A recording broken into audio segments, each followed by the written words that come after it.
प्रिय सज्जनों, देवियों एवं भाइयों, श्रीमद् भगवत गीता का प्रथम अध्याय और प्रथम अध्याय का तीसरा श्लोक में आप और हम आज प्रवेश करेंगे। विगत दिनों से आप गीता रूपी गंगा में आचमन कर रहे हैं, गंगा जी का आचमन कर रहे हैं, गंगा स्नान कर रहे हैं, गीता गंगा स्नान। और इस भगवती गीता से हमको जीना सीखना है। गीता हमारे जीवन का दर्पण है। गीता हमारे लिए मार्गदाता है। बिना समय गवाए हुए तृतीय श्लोक में हम प्रवेश करते हैं। पश्येताम पांडु पुत्राणाम माचार्य महती छमु व्यूडाम द्रुपद पुत्रेण तव शिष्येण धीमता तव शिष्येण धीमता।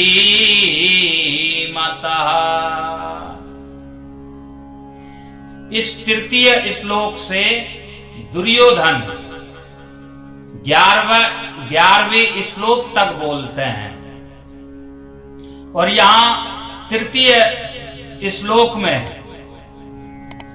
दुर्योधन कहते हैं कि हे आचार्य, आपके बुद्धिमान शिष्य द्रुपद के पुत्र धृष्टद्युम्न द्वारा व्यूकार की खड़ी हुई पांडु पुत्रों की इस महान सेना को देखिए। अर्थात दुर्योधन द्रोणाचार्य महाराज को ये अवलोकन करा रहे हैं कि हे गुरुदेव, ये विशाल सेना को देखिए जो पांडवों द्वारा तैयार की गई है, और बुद्धिमान वही है, ज्ञानी और समझदार वही है जो शत्रु को कभी अपने से हल्का ना माने, कभी शत्रु को कमजोर ना समझे। महात्मा जन बोलते हैं, घाव को, शरीर में कोई घाव हो जाए, कोई चोट लग जाए, घाव को, कर्ज को और शत्रु को कभी कमजोर नहीं समझना चाहिए।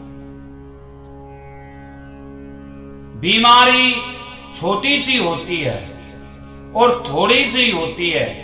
यदि समय पर उसका उपचार नहीं किया गया, औषधि का सेवन नहीं किया गया, तो न जाने वो कितना बड़ा जख्म बन जाए, कितना बड़ा नासूर बन जाए और कितनी बड़ी बीमारी बन जाए, जो बाद में संभलना, फिर बाद में उस बीमारी से छुटकारा पाना मुश्किल ही हो जाता है कभी कभी। इसलिए बीमारी को कभी छोटी नहीं समझना चाहिए। और दूसरा बताया महात्माओं ने, कर्ज। अपने शोक को, अपनी इच्छाओं को, अपनी कामनाओं को, अपनी संतुष्टि को,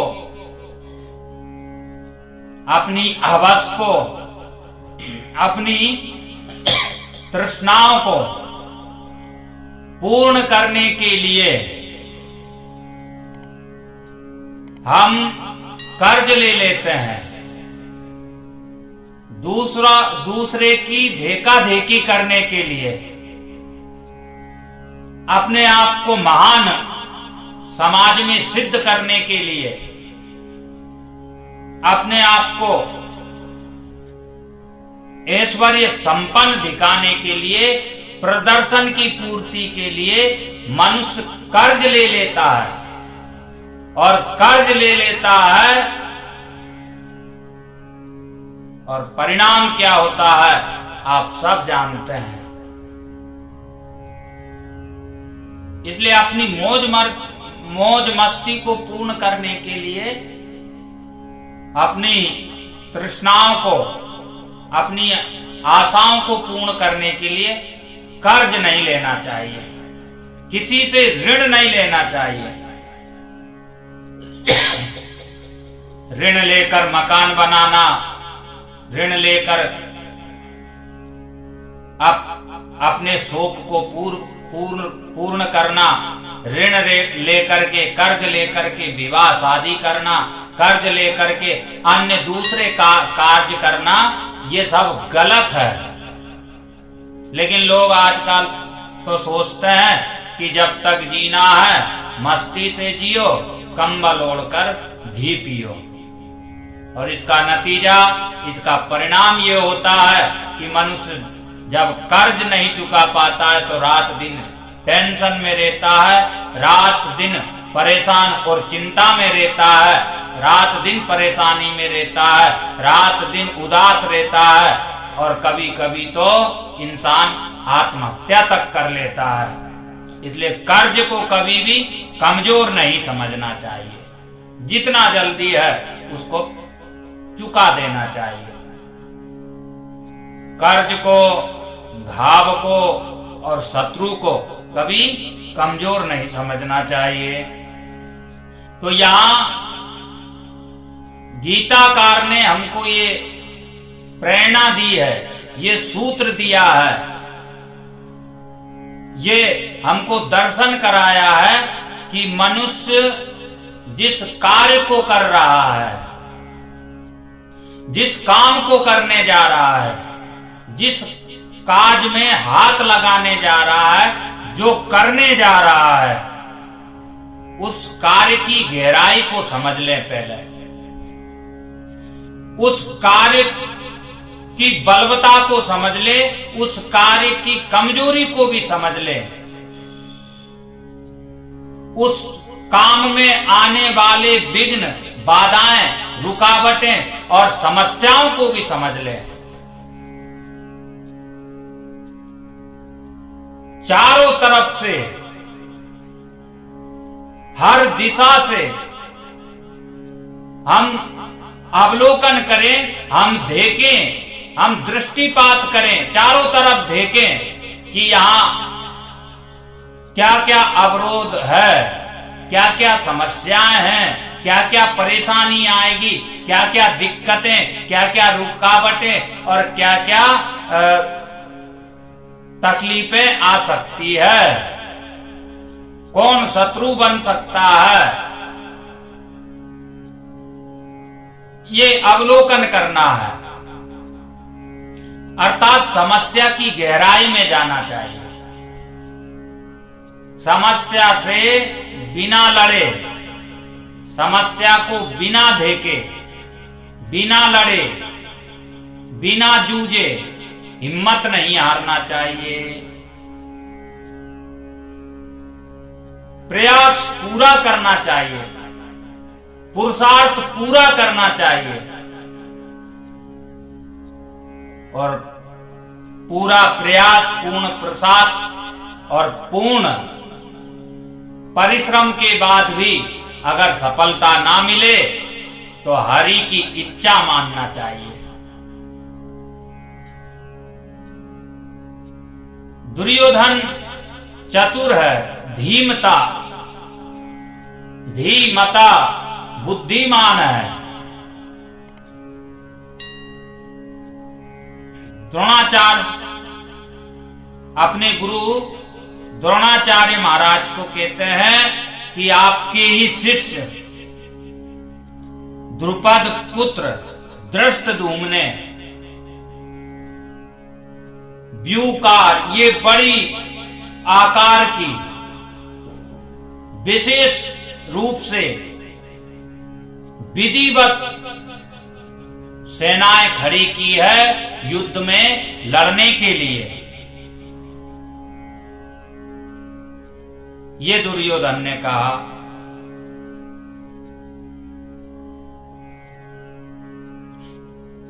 दुर्योधन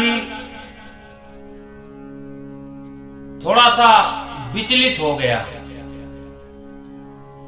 इस महान समर में आने के बाद, इस महान रण क्षेत्र में आने के बाद, इस युद्ध भूमि में पग रखने के बाद थोड़ा सा विचलित हो गया है। फिर चतुर्थ अध्याय में दुर्योधन पांडवों के पक्ष में जो वीर खड़े हुए हैं, पांडवों की सेना में जो योद्धा खड़े हुए हैं, उन योद्धाओं की बात कर रहे हैं, उन योद्धाओं को गिना रहे हैं। अत्र शूरा महेश्वासा भीमा अर्जुन समायुधि युयुधानो विराटश्च ध्रुपदश्च महारथः दृष्टकेतुस् चेकितानः काशीराजस्य वीर्यवान पुरीजित कुंती भोजश्च सेव्यश्च नरपुंगवः युधामन्युश्च विक्रांतः उत्तमोजाश्च वीर्यवान सौभद्रो द्रौपदेयश्च सर्व एव महारथः।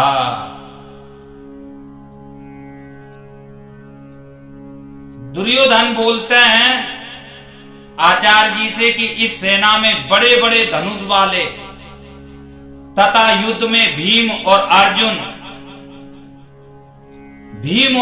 के ही समान सूरवीर सात्यकी और विराट राज तथा महारथी राजा ध्रुपद, दृष्टकेतु और चेकितान तथा बलवान काशीराज, पुरजित, कुंती भोज और मनुष्यों में श्रेष्ठ सेव्य बलशाली युधामन्यु और पराक्रमी उत्तमोज, सुभद्रा पुत्र अभिमन्यु एवं द्रौपदी के पांचों पुत्र, ये सभी महारथी है।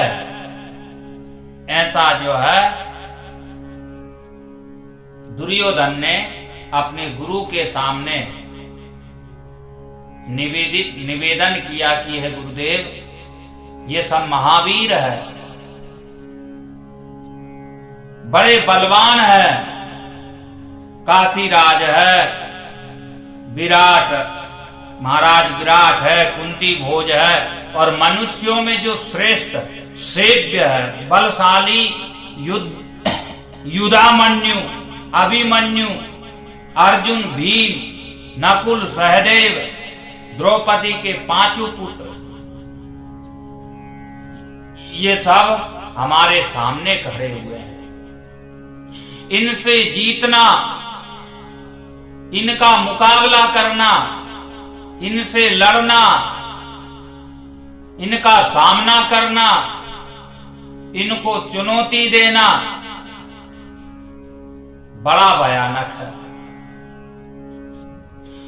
अर्थात समस्या देख कर के दुर्योधन ने, जब भी हम समझ ले कि ये समस्याएं आने वाली है हमारे कार्य में, हम जो काम करने जा रहे हैं, हम जिस कार्य का श्री गणेश कर रहे हैं, जो बिजनेस, व्यापार, नौकरी, चाकरी, शिक्षा, दीक्षा, पढ़ाई लिखाई जो हम करने जा रहे हैं, जिस काम में हाथ लगाने जा रहे हैं, उस काम में आने वाली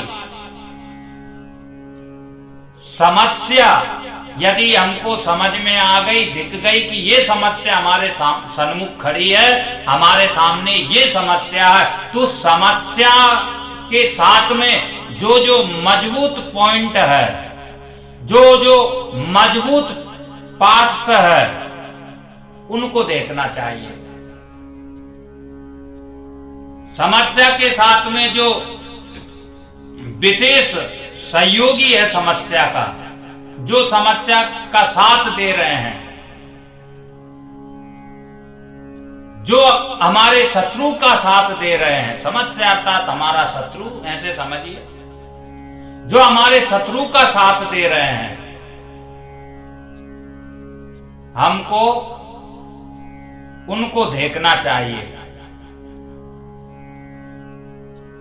और उनको देख करके उनकी कमजोरी को देखना चाहिए।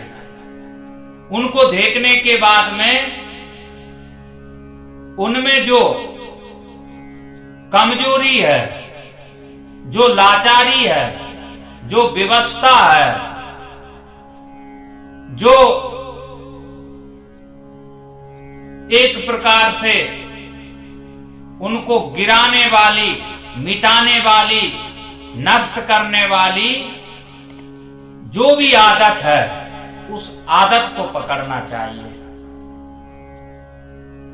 यहां यही तो हुआ था। अर्जुन से कोई जीत नहीं सकता था, तो अर्जुन को कैसे पछाड़ा जाए, कैसे गिराया जाए, कैसे हराया जाए, कैसे मिटाया जाए, हर प्रकार की संभव कोशिशें की गई। लाक्षागृह में पांडवों को जलाने की कोशिश की गई। अज्ञातवास में पांडवों को मारने की कोशिश की गई। पांडवों को जहर खिला करके दुश्मनों द्वारा जहर पिला के मारने की कोशिश की गई। भीम को विष के लड्डू दे दिए थे, लेकिन जाको राके साइया, मार सके ना कोई, बाल ना बाका कर सके, जो जग मेरी होए, कोई कुछ नहीं बिगाड़ सकता है जब भगवान मेहरबान रहते हैं। तो उस टेढ़े टांग वाले की कृपा, उस मुरली मनोहर की कृपा, उनकी दया, उनका संरक्षण यदि हमको प्राप्त है तो शत्रु हमारे बगल में भी खड़े रहेंगे, लेकिन छू भी नहीं सकते हैं, छू भी नहीं सकते हैं। परमात्मा कृपा कर रहे हैं। भगवान के भरोसे, भगवान के आश्रित है, भगवान के सहारे जीवन जीने वाले का कोई कुछ नहीं बिगाड़ सकता है। सारी व्यवस्थाएं उसके लिए बिना प्रयास के ही बनती हुई चली जाती है। असंभव लगने वाला कार्य भी संभव जैसा दिखने लगता है और संभव हो जाता है।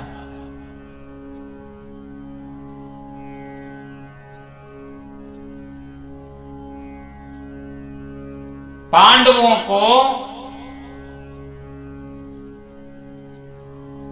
जितना परेशान किया गया है, शायद उतना किसी भी वैष्णव भगवान के भक्त को उतनी तकलीफ नहीं मिली होगी। पर भगवान के भरोसे रहने वाले इन पांडवों का कोई बाल भी बांका नहीं कर सका, कोई कुछ भी नहीं बिगाड़ सका इनका। तो यहां दुर्योधन ने पांडवों की वीर सेना नायकों को, सेनापतियों को, सेनाओं को देखा और इसमें कौन कौन विशेष रूप से समस्याएं हैं जिनको जीतना नामुमकिन है, जिनको परास्त करना बहुत कठिन है, असंभव है, उन पर ही दुर्योधन ने दृष्टि डाली कि ये जो है, ये इस पांडवों रूपी भवन का, पांडवों रूपी इस मकान का नींव का पत्थर ये लोग हैं। इन पर पांडवों का सारा मकान, सारा भवन टिका हुआ है। तो उन्हीं का नाम यहां गिनाया आचार्य के सन्मुख दुर्योधन ने कि अर्जुन है, सूरवीर सात्यकी है, महाराज विराट है, महारथी राजा द्रुपद है, दृष्टकेतु है, चेकितान है, बलवान काशीराज है, पुरुजित है, कुंती भोज है, मनुष्यों में श्रेष्ठ सेव्य है। सेव्य को मनुष्यों में श्रेष्ठ इसलिए कहा गया है क्योंकि ये बुद्धिमान है, बहुत समझदार है, बड़ा दूर का सोचते हैं, बड़े गंभीर है, बड़े शांत स्वभाव के हैं, बड़े धीर वीर है, शारीरिक रूप से भी बलवान है और मानसिक रूप से, आंतरिक रूप से भी परिपुष्ट है, मनुष्यों में श्रेष्ठ है। इनका नियम, धर्म, कर्म, दिनचर्या सब संयमित है। बलशाली, युधामन्यु, पराक्रमी, उत्तमोजा, द्रुपद पुत्र अभिमन्यु, सुभद्रा पुत्र अभिमन्यु एवं द्रौपदी के 5 पुत्र, इनको इस युद्ध में विशेष बलशाली, विशेष शक्ति संपन्न, विशेष युद्ध में कुशाग्र और कौशलता से युक्त माना है दुर्योधन ने। और दुर्योधन आगे बोलते हैं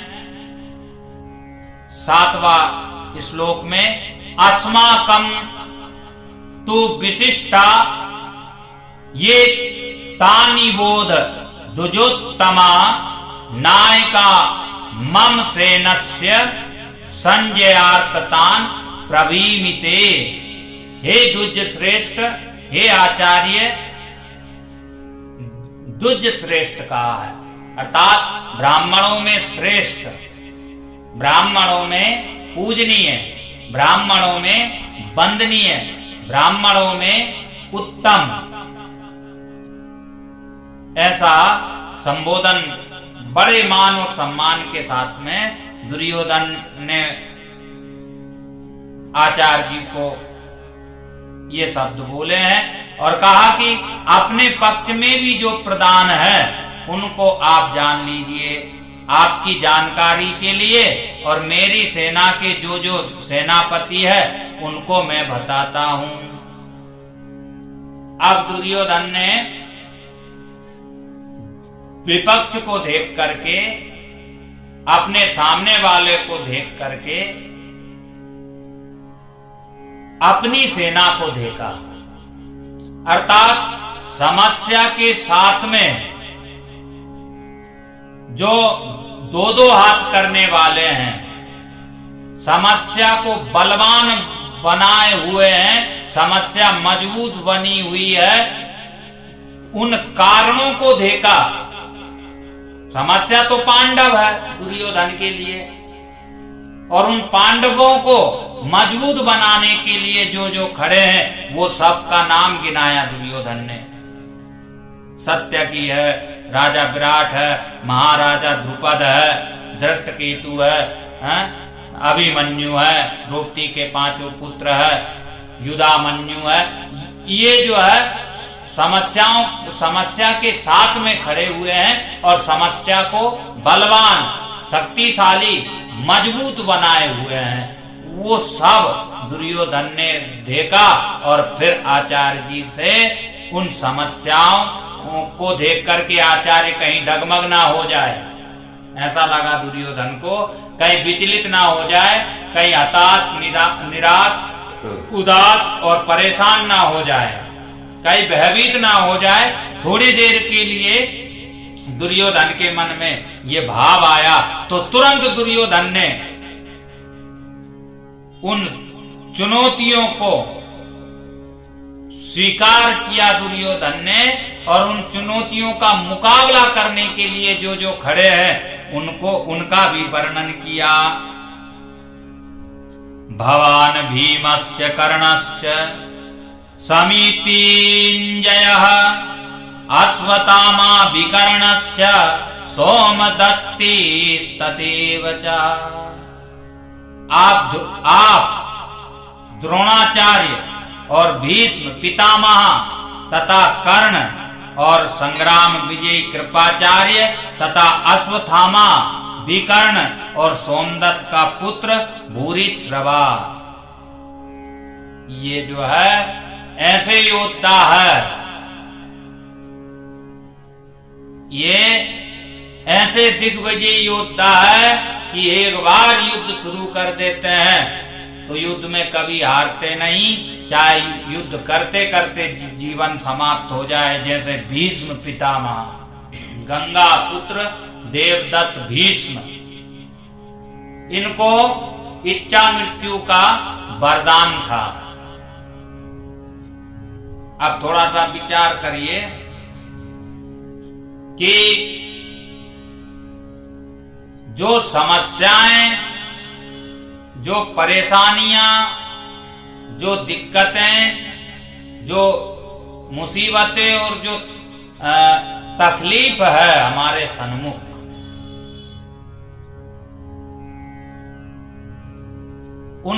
उन समस्या, तकलीफ, मुसीबतें, मुश्किलों का हल करने वाली हर एक दवा और हर एक उपचार दुर्योधन के पास में है। अर्जुन को कोई पराजित नहीं कर सकता है, तो उसका मुकाबला करने के लिए भीष्म पितामह है। इनको तो कोई मार ही नहीं सकता है। यदि अर्जुन इतने महान गांडीवधारी है तो भीष्म पितामह ऐसे है कि इनको कोई मार ही नहीं सकता। ये किसी से मरते ही नहीं है, तो जब मरेंगे ही नहीं तो युद्ध कभी खत्म ही नहीं होगा। तो हर प्रकार से दुर्योधन मजबूत है, हर प्रकार से दुर्योधन स्ट्रांग है, हर तरह से दुर्योधन बलवान है, शक्तिशाली है, सशक्त है, मजबूत है। मेरे भाई बहन, प्रिय सज्जनों, जब हम हर तरीके से, हर तरह से, हर विषय में मजबूत है, सब ओर से, हर क्षेत्र में हम बलवान हैं, कामयाब है, फिर भी हमको अभिमान नहीं करना चाहिए, फिर भी हमको घमंड नहीं करना चाहिए, फिर भी हमको निश्चिंत नहीं रहना चाहिए, निर्फिक्र नहीं रहना चाहिए, एकदम असावधान नहीं रहना चाहिए। क्योंकि जिसके पास सब कुछ है, जिसके पास पूर्णता है, जिसके पास हर सुविधा है, जिनके पास हर प्रकार की कामयाबी है, हर प्रकार के साधन है, मकान है, दुकान है, बैंक है, बैलेंस है, सब कुछ है, कार है, सब कुछ उसके सर्व संपन्न है, राजाओं जैसा वैभव है, फिर भी अपने को आलसी होके सो नहीं जाना चाहिए, आलसी होके भेंट नहीं जाना चाहिए। ये जो दुर्योधन के साथ में ये जो है, ये सब उपहार ही है भगवान का, ये सब भगवान के द्वारा दिया गया अनुग्रह ही है। पर अब इनका उपयोग कैसे करना है? मान लीजिए हमारे पास धन है, तो हमको धन का कैसे उपयोग करना है, धन की वृद्धि कैसे करना है, ये हमको समझना चाहिए। हमको तो भगवान ने जन्म से ही धन दे दिया है, अच्छे परिवार में, अच्छे कुल खानदान में, अच्छे माँ बाप के घर में हमको जन्म दे दिया, जहाँ धन दौलत परिपूर्ण है। अब उसको कैसे खर्च करना है, कैसे बढ़ाना है पैतृक संपत्ति को, ये हमको समझना चाहिए। तो दुर्योधन को ये सब प्रारब्ध से ही प्राप्त है। अजर अमर भीष्म पितामह, कृपाचार्य, द्रोणाचार्य, महान दानदाता कर्ण, संग्राम विजयी कृपाचार्य, अश्वत्थामा, विकर्ण, सोमदत्त आदि, ये सब दुर्योधन के लिए, प्राण त्यागने के लिए, दुर्योधन का एक इशारा पर अपना प्राण न्योछावर करने के लिए तत्पर है। ये ऐसा संकल्प ले चुके हैं कि दुर्योधन जो बोलेंगे हम वो ही करेंगे। फिर भी हमको दुर्योधन के इस व्यवहार से, इस प्रसंग से, श्रीमद् भगवत गीता से, गीता के 8वें श्लोक से हमको ये समझना चाहिए कि जो हमारे जीवन में समस्याएं सामने हमको खड़ी दिखाई दे रही है, उसको देखने के बाद में विचलित तो मनुष्य होता है,